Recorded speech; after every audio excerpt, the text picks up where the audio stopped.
Bismillahirrahmanirrahim. Assalamu alaikum. Welcome back to Psalms Biology. Dear students, today I am going to teach you the most important topic of chapter number 14, that is immunity.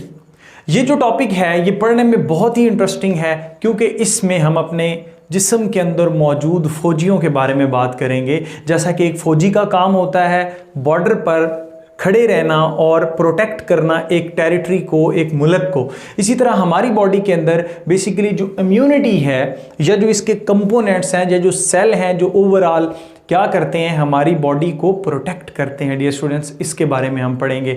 तो आज का जो lecture है ये बहुत ही interesting होने वाला है क्योंकि इसके अंदर मैंने आपको बहुत सारे ऐसी ट्रिक्स बतानी है कि आप किस तरह से एमडी कैट के एमसीक्यूज जो हैं उनको अपने ही लेक्चर के अंदर से पिक कर सकते हैं। क्योंकि मुझे मोस्टली स्टूडेंट्स का जो है ना वो ये कमेंट्स पढ़ने को मिलता है कि सर आपने एनएमडी कैट या एमडी कैट के जो हैं वो एमसीक्यूज कब अपलोड करने हैं या लेक्चर्स कब अपलोड करने हैं। तो डियर स्टूडेंट्स, पहले मैंने आपसे बोला था कि जब मेरी दोनों बुक्स कंप्लीट हो जाएंगी इंशाल्लाह, मैं बहुत जल्दी कोशिश कर रहा हूँ क्योंकि डेली बेसिस पे मुझे लेक्चर जो है वो अपलोड करना होता है। पहले लेक्चर रिकॉर्ड करना है, फिर उसको आपने एडिट करना है, फिर एडिट करने के बाद फिर उसको अपलोड किया जाता है। तो इसमें पूरा एक दिन लग जाता है एक लेक्चर बनाने के लिए। तो इंशाल्लाह मैं वो भी करूँगा। इंशाल्लाह जो इम्प्रूवर्स हैं आज उनके लिए बेसिकली इस टॉपिक के अंदर मैं ट्रिक्स बताऊँगा कि आपने किस तरह से एमसीक्यूज जो एनएमडी कैट या एमडी कैट में आएंगे आप उनको किस तरह से अटेम्प्ट कर सकते हैं। या कोई भी लेक्चर किसी भी टीचर को, मैं अपनी बात नहीं कर रहा, उसके अंदर से आपने एमसीक्यूज खुद से कैसे बनाने हैं,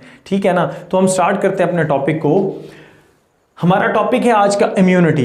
इम्यूनिटी बेसिकली दो चीजें हमारी बॉडी के अंदर कर रही होती है। मसलन क्या है, इम्यूनिटी का मतलब है कुव्वत मुदाफत। तो कुव्वत मुदाफत जो है, इम्यून सिस्टम जो है वो किस तरह से काम करता है। सबसे पहले इसका काम है रिकॉग्निशन, रिकॉग्नाइज करता है। तो यहां से आपका एक एमसीक्यू तो यहीं से क्लियर हो जाता है। इसने रिकॉग्नाइज करना है किसको? इन्वेडर्स को। इन्वेडर्स क्या है? इन्वेडर्स आपके पास कोई बैक्टीरिया हो सकता है, कोई भी वायरस हो सकता है, या कोई भी एंटीजिन हो सकता है। अब ये जो एंटीजिन है बेसिकली ये क्या है? इन्वेडर है। इसको एंटीजिन क्यों बोला जाता है? क्योंकि बैक्टीरिया हो, वायरस हो, उसके पास अपना खास जीनोम होता है, उसके अंदर पर्टिकुलर जीन्स मौजूद होते हैं। That's why we call it the antigens. तो एक काम है रिकॉग्नाइज करना इन्वेडर्स को, और फिर उसको रिकॉग्नाइज करने के बाद आपके पास वो सारी की सारी कैपेसिटी, वो सारे के सारे प्रोसेसेस लगा देना क्या करने के लिए? To remove the invader. Invader को आपने क्या करना है? बॉडी से रिमूव कर देना है। और बॉडी को अल्टीमेटली जो मेन इसका प्रोस्पेक्टिव होता है वो क्या है? प्रोटेक्ट करना। तो इसने क्या कर लेना है? बॉडी को प्रोटेक्ट कर लेना। तो यहां से आपकी पूरी की पूरी डेफिनेशन जो है वो कंप्लीट हो जाती है। तो यहीं से आप एमसीक्यूज भी बना लेते हैं कि इसका काम है रिकॉग्निशन करना। एक ये है किसको? इन्वेडर्स को। और फिर अपनी तमाम तर कोशिशों के साथ क्या कर देना? उसको रिमूव कर देना, ठीक है ना, बॉडी से उसके इफेक्ट, और अल्टीमेटली बॉडी को प्रोटेक्ट करना। ये क्या कहलाता है? इम्यूनिटी कहलाता है। डेफिनेशन हमारी क्लियर हुई। नेक्स्ट हमने ये देखना है कि इम्यूनिटी जो है ये कब, किस तरह से ये इसको मतलब कि बॉडी जो है वो बूस्ट करती है, किस तरह से जो सेल्स हैं वो जागते हैं कि भाई हमने काम करना है। तो याद रखें सबसे पहली जो इंपॉर्टेंट बात है वो है स्टिमुलस। स्टिमुलस क्या होता है? या स्टिमुलाई आप उसको बोलते हैं जब भी बाहर से कोई चीज़ सेल के अंदर आएगी, यानी कि चेंज इन इन्वायरमेंट आएगा। Change in environment is called stimuli. एक डेफिनेशन भी होगी, एक एमसीक्यूज भी हो गया आपके पास। स्टिमुलाई क्या करता है? मतलब इन्वायरमेंट के अंदर चेंज आता है। अब जब सेल के इन्वायरमेंट के अंदर या बॉडी के इन्वायरमेंट के अंदर जब चेंज आएगा तो जो बॉडी के सेल हैं वो क्या करते हैं? हरकत में आते हैं और उसके अगेंस्ट जो है वो रिस्पॉन्स देते हैं। रिस्पॉन्स क्या है? एक पर्टिकुलर स्टिमुलाई के अगेंस्ट जब आप जवाब देते हैं वो क्या कहलाता है? रिस्पॉन्स कहलाता है। रिस्पॉन्स जो है वो activity which is done against the stimuli. Stimuli के अगेंस्ट जो आप रिस्पॉन्स देंगे, जो एक्टिविटी करेंगे, वो आपके पास क्या कहलाता है? रिस्पॉन्स कहलाता है बेसिकली, ठीक है ना। तो रिस्पॉन्स जो है बॉडी के अंदर वो दो तरह के होते हैं। ह्यूमन बॉडी के अंदर दो तरह के रिस्पॉन्स हो रहे होते हैं। एक होते हैं इन्नेट। इन्नेट जो हैं हम इनको बोलते हैं दीज आर बिल्ट इन। ये पहले से मौजूद होते हैं, ठीक है ना।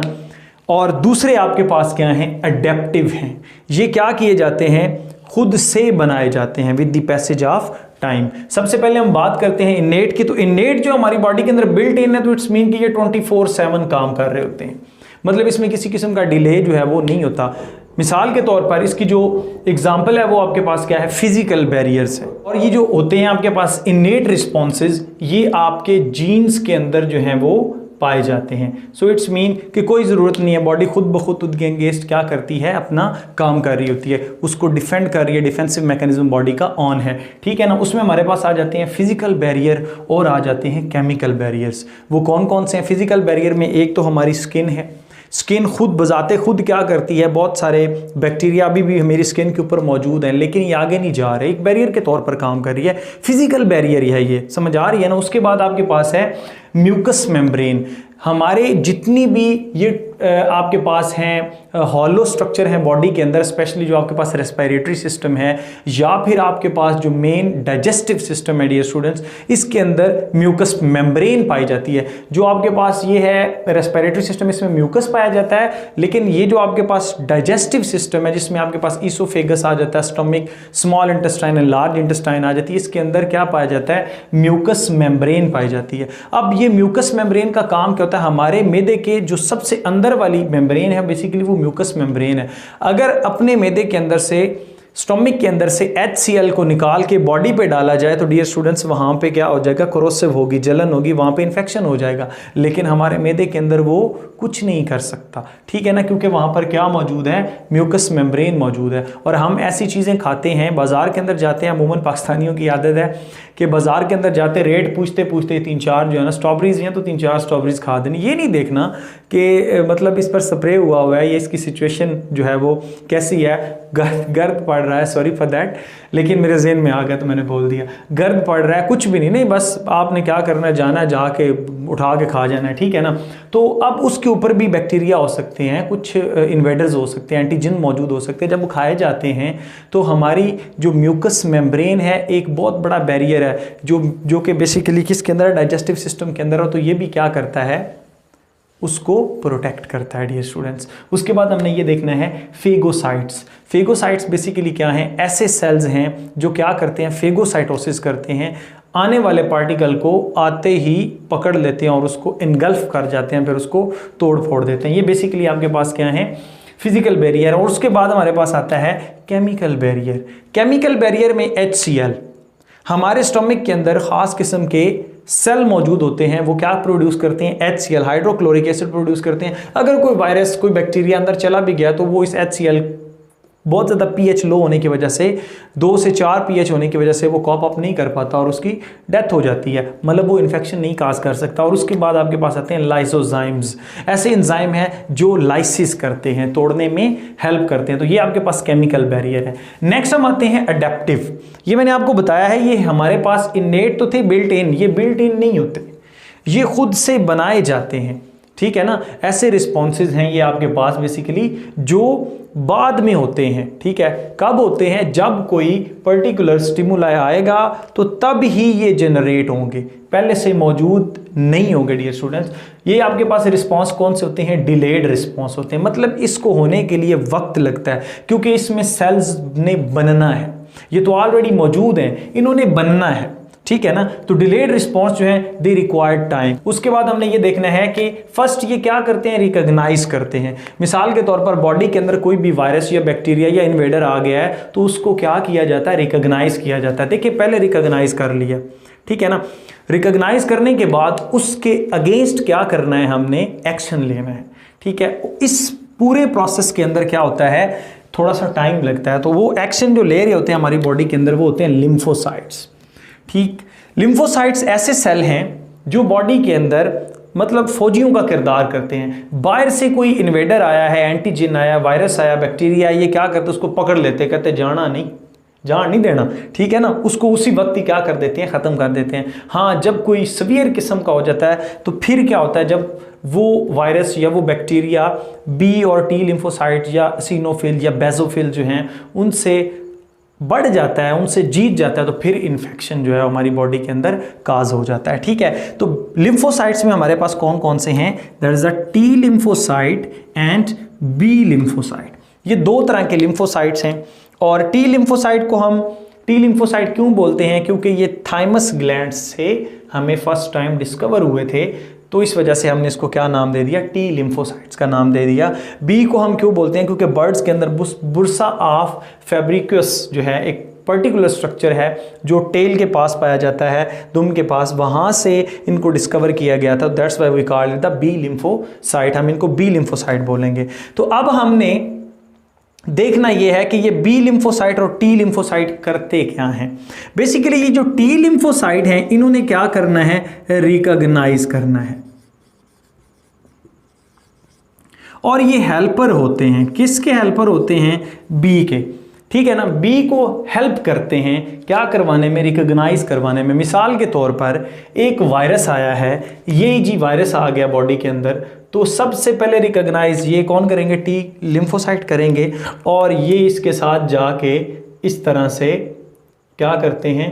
चिपक जाते हैं, मतलब इसको पकड़ लेते हैं, कहते हैं जाना नहीं, वही बात पुरानी। ठीक है ना, तो इसको जब पकड़ लेंगे, अब ये जो बी लिम्फोसाइट है इसको ये प्रोसेस, ये जो बना पड़ा है, ये सारे का सारा स्ट्रक्चर, इसको रिकॉग्नाइज करना बड़ा आसान हो जाता है। तो फौरन से ये क्या करता है? बी लिम्फोसाइट यहाँ पर दो काम कर रहा होता है। क्या? एक एंटीबॉडीज बना रहा होता है। आप लोगों ने पढ़ रखी हैं एंटीबॉडीज क्या होती हैं? एंटीजन के खिलाफ, बाहर से कोई भी वायरस आया है, एंटीजन आया, उसके खिलाफ उसका तोड़, ठीक है ना, वो ये बना रहे होते हैं बी लिम्फोसाइट। और साथ ही साथ ये क्या बना रहे होते हैं? क्लोन सेल बना रहे होते हैं। इनको हम प्लाज्मा क्लोन सेल भी बोलते हैं। तो ये सारे एमसीक्यूज ही हैं आपके पास। प्लाज्मा क्लोन सेल जो हैं ये और एंटीबॉडीज कौन बना रहे होते हैं? बी लिम्फोसाइट ही बना रहे होते हैं। अब यहां तक डियर स्टूडेंट्स जितना भी हमने लेक्चर पढ़ा है इसके अंदर हम ये देखेंगे कि एमसीक्यूज कहाँ से और कैसे कैसे बन सकते हैं। एक डियर स्टूडेंट्स ये फिजिकल बैरियर में से आपके पास आ सकता है क्वेश्चन, ठीक है, केमिकल बैरियर में से पूछा जा सकता है, अडेप्टिव में डिलेड रिस्पॉन्स जो है उसमें फिर आपके पास बी लिम्फोसाइट और टी लिम्फोसाइट का काम पूछा जा सकता है, मतलब ये रिकॉग्नाइज करते हैं और हेल्पर टी सेल होते हैं। उसके साथ साथ ये इनकी लोकेशन कहाँ से, ये फर्स्ट टाइम कहाँ से मिले थे? थाइमस ग्लैंड से मिले थे। इसी तरह से बी लिम्फोसाइट क्या क्या बनाते हैं? Lymphocyte produce antibodies and as well as plasma clone cell. ठीक हो गया। अब नेक्स्ट हमने ये देखना है कि ये एंटीबॉडी जो हैं इनका स्ट्रक्चर कैसा है और ये वायरस या बैक्टीरिया के साथ किस तरह से जाके लगती हैं। ठीक है, हेल्पर टी सेल ने मैंने इनका बता दिया आपको कि ये जाते ही उसके पास इधर उधर जो है ना वो इकट्ठे हो जाते हैं। ठीक है, तो इस वजह से बी जो है वो उसको रिकॉग्नाइज करना आसान हो जाता है। अब होता क्या है, अगर मैं स्ट्रक्चर ऑफ एंटीबॉडीज कहूँ तो इसमें दो चेन्स हैं, याद रख लें, ये भी एक एमसीक्यूज है। एक हैवी चेन है और एक लाइट चेन है एक साइड पर। सो इट्स मीन टोटल आपके पास कितनी बनी? ये देखिए दो हैवी चेन्स हैं और दो आपके पास क्या है? लाइट चेन है। अगर ये देखा जाए तो ये आपके पास लाइट है और ये जो है वो आपके पास हैवी है। मतलब ये स्टार वाली जो है वो आपके पास क्या है? हैवी है। और ये जिस पे मैंने ये प्लस का निशान लगाया है ये आपके पास क्या है? लाइट। और ये आपस में जुड़ी हुई किसके साथ होती हैं? इनके दरमियान पाया जाता है डाई सल्फाइड ब्रिजेस, यानी कि दो सल्फर के एटम आपस में जुड़े हुए होते हैं और फिर वो इनको आगे जाके जोड़ देते हैं। जो लाइट होती है डियर स्टूडेंट्स वो हैवी के साथ जो है वो सिंपल एक सिंगल डाई सल्फाइड ब्रिज के थ्रू जुड़ी होती है। और जो दो हैवी चेन्स होती हैं वो हैवी या बड़ी हैं तो इसके लिए उनको दो सल्फाइड ब्रिजेस जो हैं वो रिक्वायर्ड होते हैं। तो यहाँ पे ये सारे एमसीक्यूज हैं, अगर आप इसको ध्यान से सुने तो। ये आपके पास जो है एक एंटीबॉडीज बनी है, वाई शेप ये होती है, ये बात भी याद रख लें, वाई शेप होती है। और ये जो आपको ऊपर नजर आ रही है ना जगह, यहाँ पर बेसिकली क्या होता है, ये रिसेप्टर साइट होती है। मतलब इसने वायरस या जो बैक्टीरिया है उसके ऊपर ख़ास किस्म के रिसेप्टर्स होंगे, वहाँ पर ये जाकर लग जाएगी और फिर उसको छोड़ेगी नहीं। ठीक है, तो मैक्सिमम काम इसका क्या होता है, जब ये एंटीबॉडीज टी सेल और बी सेल एक जगह पर इकट्ठे हो जाते हैं तो फिर मैक्रोफेजेस आते हैं, वो खा जाते हैं। ये हम इंशाल्लाह आगे नेक्स्ट पढ़ते हैं। नेक्स्ट हमारा क्वेश्चन ये है कि ये जो रिस्पॉन्सेज हमने पढ़े हैं स्पेशली अडेप्टिव के अंदर, याद रख लें अडेप्टिव के अंदर ये हमारे पास दो रिस्पॉन्सेज हैं, एक है सेल मीडिएटेड रिस्पॉन्स और दूसरा है ह्यूमरल रिस्पॉन्स। एंटीबॉडीज का दरमियान में इसलिए लिखा है क्योंकि वो यहाँ पर क्वेश्चन बनता था। ठीक है, सेल मीडिएटेड रिस्पॉन्स क्या है? मिसाल के तौर पर एक वायरस आया है, जैसा कि मैंने आपको पहले बताया, ये वायरस है, ये बैक्टीरिया, ये एंटीजन है। ठीक है, ये एंटीजन जब आएगा ना सेल के अंदर तो ये सेल को कहेगा कि सबसे पहले तो आपने घबराना नहीं है। तो टी सेल थोड़ी सी देर जो है ना इसको देखेगा कि ये करता क्या है, लेकिन जैसे ये अपना काम शुरू करेगा, मतलब इन्फेक्शन की तरफ जाएगा, तो जो आपके पास टी सेल हैं वो कहते हैं ना हुण सानू घबराण। ये फिर क्या करता है, उसके अगेंस्ट इधर आके इकट्ठे हो जाते हैं। ये जो आपके पास काम हो रहा है ये बेसिकली क्या है, सेल मीडिएटेड रिस्पॉन्स है क्या? मिसाल के तौर पर कोई भी एंटीजन आया है तो एंटीजन के खिलाफ किसने, टी लिम्फोसाइट ने अपना काम करना शुरू कर दिया है और साथ ही साथ फेगोसाइटोसिस करवाना शुरू कर दी है। ठीक है ना, तो ये यहाँ पर डियर स्टूडेंट्स क्या होता है, आपके पास सेल मीडिएटेड रिस्पॉन्स होता है। नेक्स्ट हमारे पास क्या है, ह्यूमरल रिस्पॉन्स। ऐसा रिस्पॉन्स है, इसके अंदर क्या होता है, जो बी लिम्फोसाइट हैं वो क्या करते हैं, एक तो बनाते हैं एंटीबॉडीज जैसा कि हमने पहले पढ़ा है, और दूसरा बनाते हैं प्लाज्मा क्लोन सेल, और साथ ही साथ ये क्या करते हैं, उस वायरस को, उस बैक्टीरिया को, उस एंटीजन को ख़त्म करने की कोशिश करते हैं। ये आपके पास क्या कहलाता है, ह्यूमरल रिस्पॉन्स कहलाता है। और इसके नतीजे में चाहे इनको क्या करना पड़े, कुछ एंटीटॉक्सिन्स ही क्यों ना बनाने पड़े। यानी कि अगर मिसाल के तौर पर बैक्टीरिया या वायरस क्या कर रहा है, टॉक्सिन प्रोड्यूस कर रहा है बॉडी के अंदर, जैसे मिसाल के तौर पर बंदे को बुखार होता है पेरिक्सिया, पायरोजिन की वजह से, जब बैक्टीरिया आएगा उसने क्या करना है बॉडी के अंदर, मतलब कि पायरोजिन प्रोड्यूस करना शुरू कर देना। वाइट ब्लड सेल्स के साथ जब फाइटिंग होती है ना तो एक केमिकल बनता है पायरोजिन। ये पायरोजिन क्या करता है, बॉडी के टेम्परेचर को राइज कर देता है। तो अब वहां पर क्या होता है, उस टॉक्सिन को खत्म करने के लिए एंटीटॉक्सिन बनाए जाते हैं, वो बी लिम्फोसाइट आपके पास बना लेते हैं। यही वजह है कि जब हम टेस्ट करवाते हैं, डॉक्टर के पास जाते हैं, सॉरी हम डॉक्टर के पास गए, कहते हैं डॉक्टर साहब हमें बुखार है, डॉक्टर कहता है जी पहले आप टेस्ट करो, तो व्हाइट ब्लड सेल जो है वो आपके रेज हुए होते हैं, तो डॉक्टर कहता है कि आपकी बॉडी में इन्फेक्शन चल रहा है। ठीक है ना, तो इस तरह से आपको जो है वो समझ आसानी से आ गई होगी। उसके बाद हमने देखना है टाइप्स ऑफ इम्यूनिटी। ये बहुत ही इंपॉर्टेंट और इस पे मल्टीपल क्वेश्चन बनते हैं और मल्टीपल टाइम आपके पास इंटर टेस्ट के अंदर भी आए हैं। हमारे पास जो है टाइप्स ऑफ इम्यूनिटी बेसिकली दो हैं, एक है एक्टिव इम्यूनिटी और एक है पैसिव इम्यूनिटी। एक्टिव इम्यूनिटी याद रख लें, वो इम्यूनिटी है जो खुद ब खुद जनरेट हो, जिसके लिए एंटीबॉडीज खुद बॉडी बनाए, वो क्या कहलाती है, एक्टिव इम्यूनिटी कहलाती है। मिसाल के तौर पर एक बंदा है, उसको क्या हुआ है कि उसको कोई, मिसाल के तौर पर ये हमारे जो आजकल कोविड-19 चल रहा है, ठीक है ना, कोविड-19 जो है अगर किसी बंदे को हुआ है और वो बंदा सर्वाइव कर गया, उसके अंदर अब उसके अगेंस्ट क्या आ गई, इम्यूनिटी आ गई। मतलब क्या है, उसकी बॉडी ने खुद से क्या बनाई है, एंटीबॉडीज बना दी हैं, और वो आपके पास क्या कहलाती है, नेचुरल एक्टिव इम्यूनिटी कहलाती है। कि मिसाल के तौर पर पर्सन जो है वो इल हुआ, person feel ill and cured, ठीक है, बाय जनरेटिंग एंटीबॉडीज।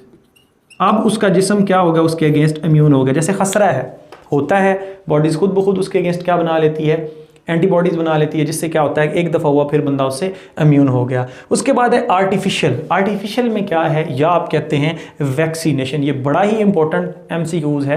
क्या है कि आर्टिफिशियल जो है एक्टिव इम्यूनिटी बेसिकली क्या है, वैक्सीनेशन का दूसरा नाम है। ठीक है ना, वैक्सीनेशन में क्या होता है कि नॉन विरुलेंट स्ट्रेन, ऐसे स्ट्रेन जो डिजीज काज नहीं करते, मिसाल के तौर पर नमूनिया ही है, मिसाल दे रहा हूँ आपको, नमूनिया ले लें, मिसाल के तौर पर आप हेपेटाइटिस ले लें। अब उसमें क्या होता है कि बॉडी के अंदर क्या किया जाता है, या पोलियो की वैक्सीन मशहूर है, ठीक है, उसके अंदर क्या किया जाता है, बॉडी के अंदर क्या डाल दिए जाते हैं, वो स्पेसिफिक वायरस जिसकी वजह से डिजीज़ काज हो रही है वो डाले जाते हैं, लेकिन वो जो वायरस होते हैं वो नॉन विरुलेंट होते हैं, उनको ट्रीट किया गया होता है एक्सरे से। मतलब ऐसे फौजी जिनकी ना बाजू काम करते हो ना टांगे, सिर्फ धड़ काम कर रहा हो थोड़ा बहुत, वो भी ठीक है ना, ये नाव से ऊपर ऊपर, तो इट्स मीन कि वो कुछ भी नहीं कर पाएंगे। आपके जो फौजी हैं उनको आसानी से जो है वो किल कर देंगे। सिमिलरली यही बात है कि नॉन विरुलेंट स्ट्रेन डाल दिए जाते हैं जो डिजीज़ काज नहीं कर सकते, तो बॉडी उसके अगेंस्ट क्या बना लेती है, एंटीबॉडीज़ बना लेती है। अब ये जो एंटीबॉडीज़ हैं डियर स्टूडेंट्स, एक दफ़ा बन गई तो फिर इसके साथ साथ मेमोरी सेल भी बनाए जाते हैं, स्पेशली जो आपके पास है ना T cell, memory cells, basically जो टी हैं ये सेल्स बनाए जाते हैं ताकि नेक्स्ट कभी जब ओरिजिनल स्ट्रेन भी आ जाए तो वो आपकी बॉडी में डिजीज़ काज ना कर सके।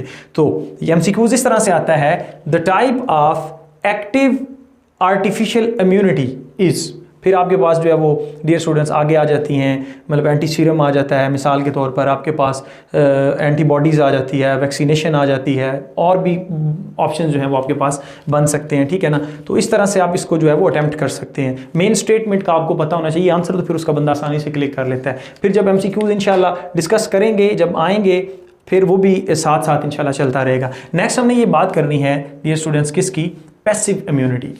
अब एक्टिव में तो मैंने आपको बताया है कि बॉडी जो है वो खुद से जनरेट कर लेती है क्या, एंटीबॉडीज़, लेकिन इसके अंदर बॉडी जो है वो एंटीबॉडीज़ नहीं बनाती। सो एंटीबॉडी जो है वो इंजेक्ट की जाती हैं फ्रॉम आउटसाइड,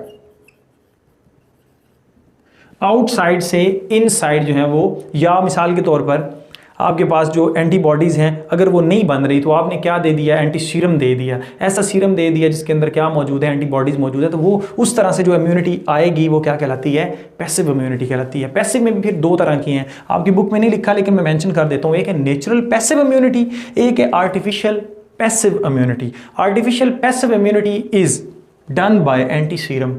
एंटी सीरम क्या है, ब्लड से आजकल आप बड़ा सुन रहे हैं, हमारे जो कोविड की वजह से हम कहते हैं कि जिस बंदे को कोविड हुआ है वो ठीक होगा तो वो अपना प्लाज्मा डोनेट करे। प्लाज्मा के अंदर बेसिकली क्या है, प्लाज्मा के अंदर एंटीबॉडीज़ पड़ी हुई हैं, किसके अगेंस्ट, कोविड के अगेंस्ट, कोविड-19 के अगेंस्ट ये स्टूडेंट्स। तो यही बात है कि उसके अंदर क्या मौजूद है, एंटी सीरम। एंटी सीरम ऐसा सीरम जिसके अंदर एंटीबॉडीज़ मौजूद हों, सीरम कंटेनिंग या सीरम हैविंग एंटीबॉडीज़,